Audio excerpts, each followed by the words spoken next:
Halo, perkenalkan, nama saya Beatrice Wilu dengan NIM 22231426696. Saya akan mempresentasikan tentang analisis anggaran. Yang pertama, pengertian anggaran. Anggaran adalah perencanaan keuangan untuk masa depan yang pada umumnya mencakup jangka waktu 1 tahun dan dinyatakan dalam satuan moneter. Anggaran ini merupakan perencanaan jangka pendek organisasi yang menerjemahkan berbagai program ke dalam rencana keuangan tahunan yang lebih konkret. Yang berikut perencanaan anggaran itu ada dua, ada formulasi kebijakan anggaran, ada perencanaan operasional anggaran.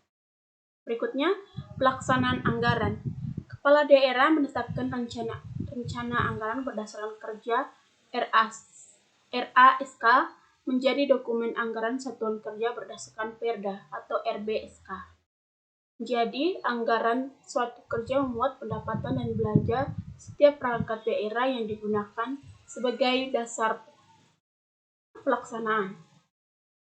APBD oleh pengguna anggaran, kepala daerah juga menetapkan penjabaran APBD. Penjabaran APBD ini disusun menurut kelompok, jenis, objek, rincian, objek pendapatan, belanja, dan pembiayaan. Selanjutnya, penjabaran APBD ini dapat digunakan sebagai dasar untuk menyusun anggaran kas.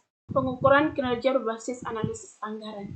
Analisis selisih anggaran adalah teknik pengukuran kinerja tradisional yang membandingkan antara anggaran dengan realisasi tanpa melibatkan keberhasilan program. Pengukuran kinerja ditekankan pada input, yaitu terjadinya overspending atau underspending. Suatu instansi dinyatakan berhasil jika dapat menyerap 100% anggaran pemerintah, walaupun hasil maupun dampak yang dicapai dari pelaksanaan program tersebut masih berada jauh di bawah standar. Pengukuran kinerja berbasis anggaran dilakukan dengan menilai selisih antara anggaran dengan realisasinya. Teknik tersebut lebih dikenal dengan istilah analisis lebih anggaran atau analysis of budget variance. Analisis selisih anggaran adalah teknik pengukuran kinerja organisasi yang dilakukan dengan cara membandingkan antara anggaran dengan realisasinya sehingga dapat diketahui bahwa terjadi selisih underspending atau overspending.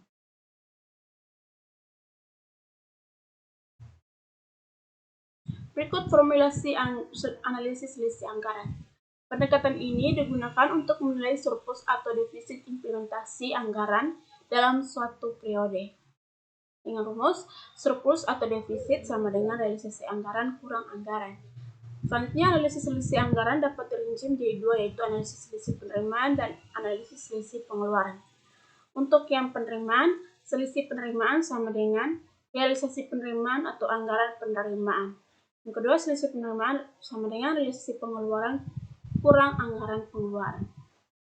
Dalam rangka mengukur presentasi tingkat ketercapaian anggaran atas implementasi suatu periode dapat diformulasikan sebagai berikut. Yang pertama, presentasi tingkat ketercapaian penerimaan anggaran.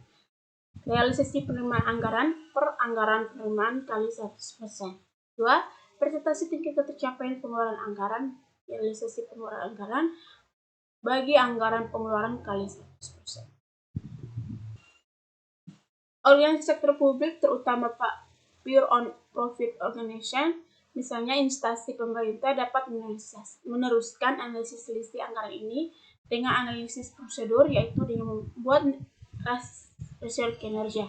Rasio kinerja dibagi menjadi 7, yaitu rasio kemandirian daerah, rasio pajak daerah terhadap pendapatan asli daerah atau PAD, rasio retribusi daerah terhadap pendapatan asli daerah, rasio bagian laba BUMN terhadap pendapatan asli daerah, rasio lain-lain PAD yang sah terhadap PAD, rasio belanja aparatur terhadap total belanja, rasio belanja pelayanan publik terhadap total belanja.